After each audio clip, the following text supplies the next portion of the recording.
Bom dia, boa tarde, boa noite, tudo bem com vocês? Eu espero que sim. Salve Maria e viva Cristo Rei. Hoje eu estou aqui para refutar o nosso amigo ok, né? É, eu vou estar refutando aqui ele por partes, né? Ele diz, né, sobre a tradição. Assim, por causa de sua tradição, vocês anulam a palavra de Deus. Mateus 15, versículo 6. Vamos pegar a Bíblia. Então, Mateus 15:6. Este já não é obrigado a socorrer de outro modo a seus pais. Assim, por causa de nossa tradição, de vossa tradição, anulais a palavra de Deus. Então vamos lá. Vamos ler o versículo desde o início para ver o que de fato qual a tradição, né? Porque existem várias tradições, né? Ó, alguns fariseus e escribas de Jerusalém vieram um dia ter com Jesus. Eles disseram: Por que transgridem teus discípulos a tradição dos antigos? Nem mesmo lavam as mãos antes de comer? Jesus respondeu-lhes: E vós, por que violais os preceitos de Deus por causa de vossa tradição? Então, deu para entender aqui que os fariseus e os escribas, eles têm uma tradição, né? Eles tinham uma tradição, né? E Jesus não está acusando toda tradição, né? Ele está falando a tradição dos fariseus e dos escribas, né? Porque se formos pegar lá em 2 Tessalonicenses capítulo 3 versículo 6 a gente mata a charada, quer ver, ó? Porque, de fato, Jesus apenas falou daquela tradição dos escribas e dos fariseus. Olha só o que Jesus diz lá em 2 Tessalonicenses capítulo 3 versículo 6. Intimamo-vos, irmãos, em nome de nosso Senhor Jesus Cristo, que eviteis a convivência de todo irmão que leve vida ociosa e contrária à tradição que de nós tendes recebido. Ó, primeiramente, você viu, né? Tradição. Aqui, ó. Não é para levar uma vida ociosa e contrária à tradição apostólica. Isso é fato. Isso a gente também pode ver lá em 2 Tessalonicenses, capítulo 2 versículo 15. 2 Timóteo, capítulo 2 versículo 2. Colossenses, capítulo 2 versículo 8, né? E Lucas, por sua vez, antes de escrever o seu evangelho, é endereçado a Teófilo, né? Teófilo, né? Consultou pessoas que conheciam a pregação de Cristo, né? Confira lá em Lucas capítulo 1, versículo 3. Desculpem aí pelo barulho de criança, ou qualquer outro barulho, né? Porque eu não manjo muito em edição, né? Mas o que importa é o conteúdo, né? Imagine como se eu e você estivesse, né, conversando numa mesa, né? E pode ocorrer qualquer barulho mesmo. Então, vocês podem ver que o nosso amigo, ele faz a Bíblia ser contraditória, né?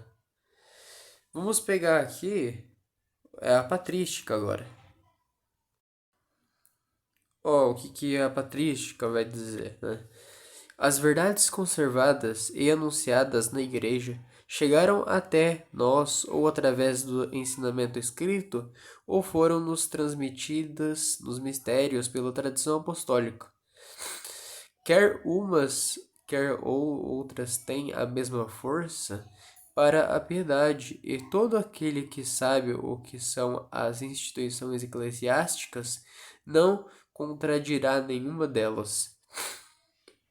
Então, nosso amiguinho não sabe o que é uma instituição eclesiástica, porque ele contradiz as Sagradas Escrituras, né?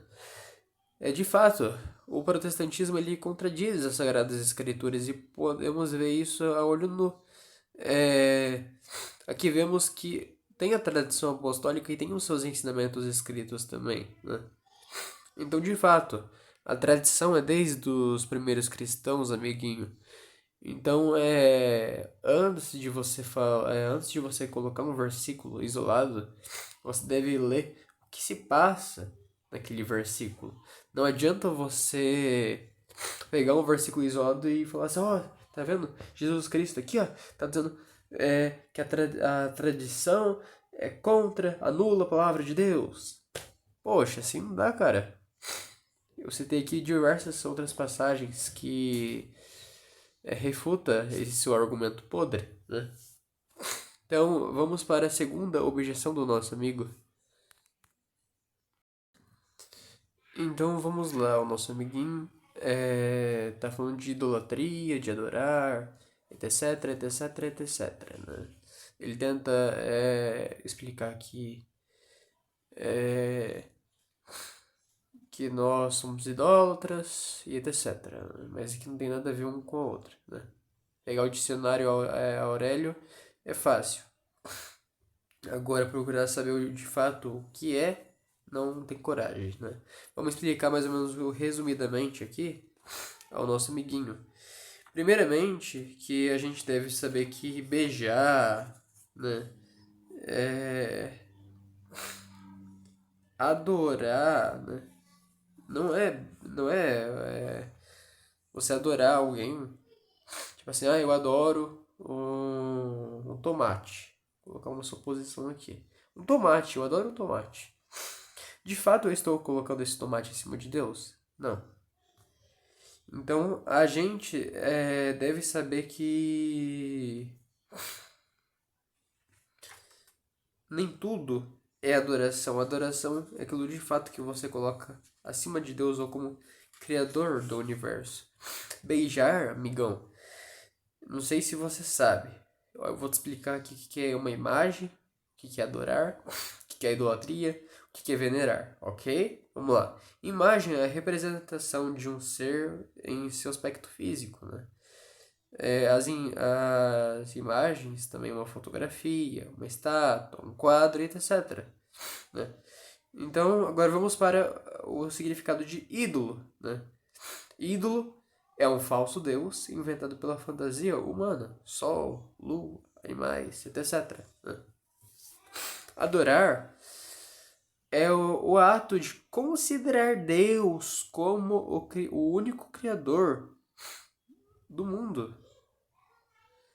Idolatria é o ato de adorar o falso Deus, ou seja, é considerar o falso Deus como Criador e Senhor do universo. Venerar é imitar, honrar, louvar, homenagear, saudar, etc. Imitar. Sedes meus imitadores. O que São Paulo vai falar? Sedes meus imitadores como eu sou de Cristo. Honrar. Honra pai e mãe. Louvar, cara. É. Louvar. Eu posso sim louvar em forma de veneração. Agora, se eu louvo em forma de adoração é outra coisa. Não é? Vamos lá. Homenagear. Nossa, parabéns, cara. Você ganhou nas Olimpíadas. Eu posso homenagear. Eu posso saudar ave cheia de graça, como o anjo Gabriel saudou Maria. Ave cheia de graça, tá? Beijar, cara. Eu posso sim beijar meu pai, minha mãe, eu posso beijar qualquer coisa que eu quiser. Olha aqui, lá em 1 Reis, capítulo 1, versículo 16 ao 22, você vai ver que Betsaida se ajoelhou e se prostrou diante do rei. E ele não foi repreendido, né? Há muitas passagens bíblicas que as inclinações e as prostrações significam humildade, né? Reconhecimento. Do mesmo modo, ao beijar as mãos do Papa, do Bispo, né? A pessoa está saudando, cumprimentando, né? Confira também lá em Gênesis, capítulo 27, versículo 29, Êxodo, capítulo 18, versículo 7, Josué, capítulo 7, versículo 6, 2 Samuel, capítulo 14, versículo 4, Mateus, capítulo 18, versículo 26, Atos dos Apóstolos, capítulo 16, versículo 29, Números, capítulo 22, versículo 31, 1 Crônicas, capítulo 29, versículo 20, e 1 Samuel, capítulo 20, versículo 23. Cara, e quando as imagens não são para serem colocadas no lugar de Deus, isto é, quando as imagens não são para serem adoradas, então Deus mesmo manda fazer. Lá em Êxodo capítulo 25, versículo 18, 20, 1 Reis capítulo 6, versículo 23 ao 29, eu posso citar outros. Eu posso citar 2 Crônicas capítulo 3, versículo do 10 ao 2 Crônicas capítulo 3, versículo do 10 ao 14. Eu posso citar Ezequiel, capítulo 41, versículo 17, versículo 21. Eu posso colocar Números, capítulo 21, versículo do 8 ao 9. Eu posso colocar 2 Samuel, capítulo 6, versículo 2. 1 Samuel, capítulo 4, versículo 4. Hebreus, capítulo 9, versículo 5. O templo de Deus, construído ricamente pelo rei Salomão, estava cheio de imagens de escultura, e Deus se manifestou nesse templo e encheu de sua glória. Lá em Ezequiel, capítulo 41, versículo 17 ao 20. Confira também no capítulo 43, versículo 4 ao 6. Nesse templo havia imagens gigantes. 1 Reis, capítulo 6, versículo 23 ao 35, e 2 Crônicas, capítulo 3, versículo 10 ao 14. Cara, eu posso ficar aqui o dia inteiro, a noite inteira também, falando só de versículo. Eu posso tanto citar lá em Gálatas, capítulo 3, versículo 1. Cara, por favor, pare de nos acusar de idolatria, cara. Você não sabe de fato o que é idolatria? Eu expliquei nesse vídeo, né? Eu tô explicando nesse vídeo. Cara, por favor, você disse que já foi católico. Se você tivesse sido católico, você vai ver que lá no catecismo vai falar que a adoração é apenas para Deus. Deus, não é para outro santo ou anjo. Cara, por favor, seja humilde, reconheça-se. Pare de chamar de ídolos. Os pagãos antigamente adoravam a imagem. Reconhecia a imagem como se fosse um deus. Por exemplo, lá o imperador César Nero falava que era para adorar a imagem dele, como se fosse um deus. A mesma coisa aconteceu lá com a serpente de bronze. Deus mandou fazer a serpente de bronze e o povo começou a adorar a imagem. Todo mundo que olhava para a imagem era curado e todo mundo falava, começou a mudar o ato, né, para idolatria, para adoração. Isso é errado. E Deus mesmo manda destruir a imagem, né? Cara, você pode ver que quando a pessoa adora, ela é repreendida na Bíblia. Como não sei quem se prostrou-se ao anjo em forma de adoração. Aí sim o anjo repreendeu. Mas, de fato, a adoração e não veneração. Eu citei várias passagens bíblicas de pessoas prostrando, né, as pessoas e não foram repreendidas. Você tá entendendo? Você tem que entender que a Bíblia ela não pode ser contraditória. Você tem que entender isso. Para disso, cara. Por favor. Para, cara. Aí você vem com um falso documento de São Jerônimo, né? Eu vou colocar aqui pro pessoal ver. Você citou isso aqui, isso aqui tá distorcido, cara. Esse aqui é um documento falso. Vocês protestantes são foda, faz um documento falso. Tanto é que eu olhei em todos os livros de São Jerônimo, não tinha nada disso, cara. Pare com isso. A patrística, ela não pode ser contraditória com si mesma. E eu posso provar, ó. Vamos lá na patrística. De fato, as imagens não são ídolos. Até porque São João Damasceno vai dizer: a beleza e a cor das imagens estimulam minha oração. São uma festa para meus olhos, tanto quanto o espetáculo dos campos abre meu coração e dar glória a Deus. Cara, você pode olhar para uma montanha e reconhecer aquilo como se fosse uma criação de Deus, como Deus fez aquilo com muito amor. Você pode olhar para um quadro de Santa Teresinha do Menino Jesus, como eu estou olhando agora, e ver o como Deus fez essa menina ser santa. Olha como Deus é perfeito. Eu estou reconhecendo, de fato, algo que Deus criou, né? Eu posso homenagear Deus. Eu posso falar, nossa, como Deus é tão perfeito, como Deus criou o universo.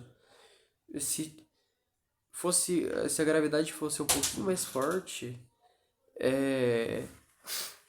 eu acho que nem existiria o universo, né? Não sei, né? Não sou cientista, não sei como explicar isso. Mas, poxa, de fato a gente pode ver que, cara, não é tudo que é adoração.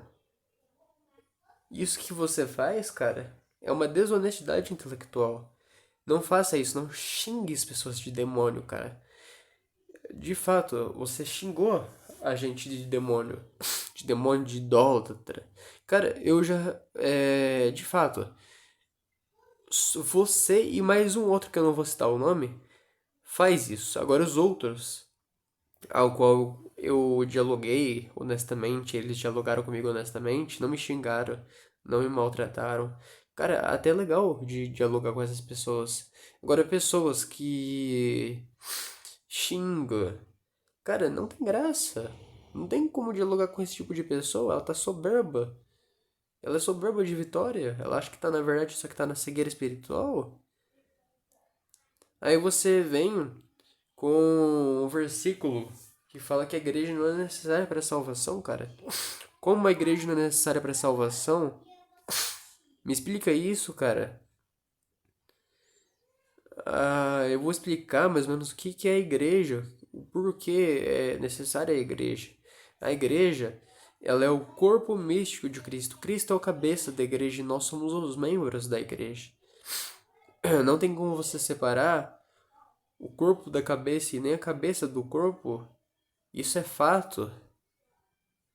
Lá em Mateus, capítulo 16, versículo 18, vai falar: Pedro, tu és pedra, sobre esta pedra edificarei minha igreja, e as portas do inferno não prevalecerão contra ela.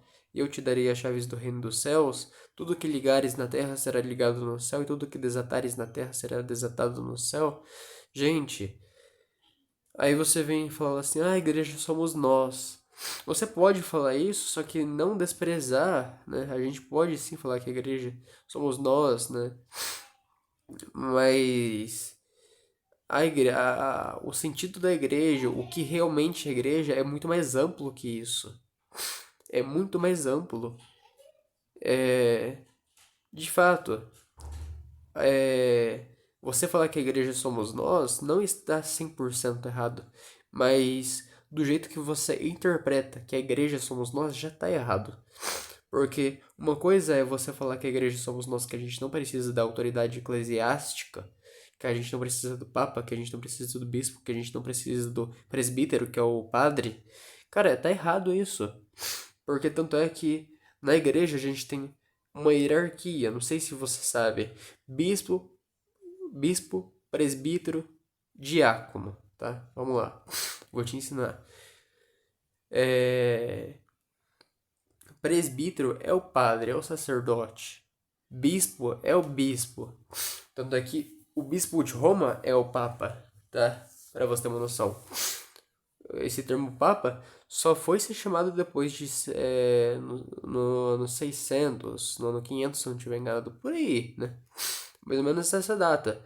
Mas, cara, eu vou te mostrar aqui, ó. Aqui, ó, Santo Inácio de Antioquia segue todos ao bispo como Jesus Cristo a seu Pai, e ao presbítero como aos apóstolos. Quanto aos diáconos, respeitai-os como a lei de Deus. Que ninguém faça sem o bispo nada do que diz respeito à igreja. Vamos lá, mais uma. Os presbíteros receberam um poder que Deus não deu nem aos anjos, nem aos arcanjos.